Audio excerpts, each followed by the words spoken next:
दोस्तों, जैसा कि आपको पता ही होगा कि इस वक्त पर तुर्की और सीरिया में भूकंप आने के कारण अब तक करीब 30,000 से ज्यादा लोगों की मौत हो चुकी है। वही 1 लाख के लोग करीब घायल है।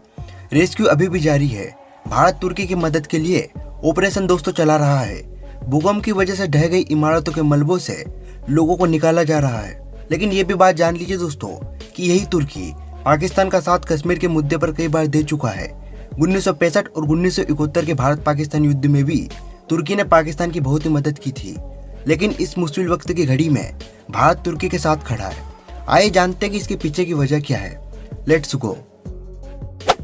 बता दें कि भारत सरकार ने तुर्की को हर संभव मदद देने का वादा किया है। भारत की एनडीआरएफ की टीम तुर्की पहुंच चुकी है और वहां रेस्क्यू ऑपरेशन कर रही है।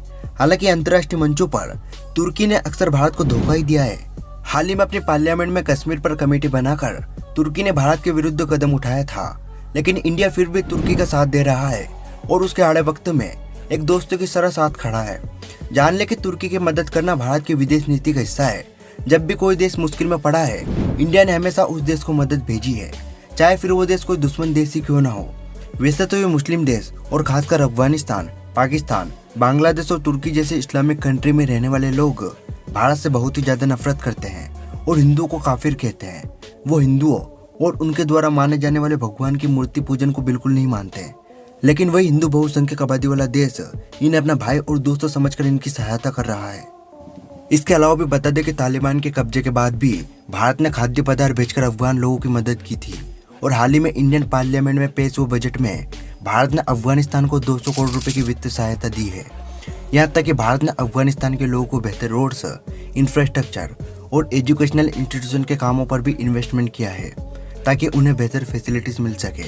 भारत ने सिर्फ अफगानिस्तान की ही नहीं बल्कि भूटान से लेकर बांग्लादेश तक को करोड़ों रुपए मदद के रूप में दिए हैं। कोविड-19 के समय में भी भारत एकमात्र ऐसा देश था जिसने अफ्रीकन कंट्री समेत सभी गरीब देशों को फ्री वैक्सीन दी थी। दोस्तों, अगर आप इस पूरे सिनेरियो को देखें तो पता चलेगा कि भारत हमेशा से सभी देशों की मदद करता रहता है, चाहे वह तुर्की हो, अफगानिस्तान हो या फिर नेपाल हो। इसमें भी दोस्तों भारत की एक जबरदस्त स्ट्रेटेजी है जिसके दम पर भारत हर उस देश की मदद करेगा जो पाकिस्तान को बचाने के लिए भारत से भिड़ते हैं या फिर भारत से नफरत करते हैं। अगले 10 सालों में ही इंडिया विश्व की तीसरी सबसे बड़ी अर्थव्यवस्था बन जाएगा। साथ ही India defence sector, business sector और इंफ्रास्ट्रक्चर सेक्टर में भी तीसरा बड़ा देश बनकर उभरेगा। इस वक्त पर दुनिया में लगातार भारत की डोमिनेंस बढ़ती जा रही है। आज कोई मित्र देश हो या फिर कोई दुश्मन देश हो, हर कोई भारत से अपने रिश्ते बनाने में लगा है या फिर पहले से बेहतर करने में लगा है। क्योंकि दुनिया में पीएम मोदी की छवि और भारत की विदेश नीतियां दोनों लगातार बेहतरीन हो रही है। अब सिर्फ चीन और पाकिस्तान ही एकमात्र 2 देश हैं जो इंडिया की इस बढ़ती पावर से टेंशन में है। क्योंकि अब इन दोनों देशों को भारत के प्रति जहरीले इरादों का भारत परखच्चा उड़ाने वाला है। पाकिस्तान से पीओके और चीन से अक्साई चीन को भारत वापस लेने के पूरे मूड में है। और हाँ दोस्तों, तुर्की में रहने वाले लोग भी अब भारत के प्रति नेगेटिव से बदलकर पॉजिटिव हो रहे हैं, जबकि वही मित्र देश पाकिस्तान का दोगला रवैया तुर्की को पूरी तरह पता चल चुका है।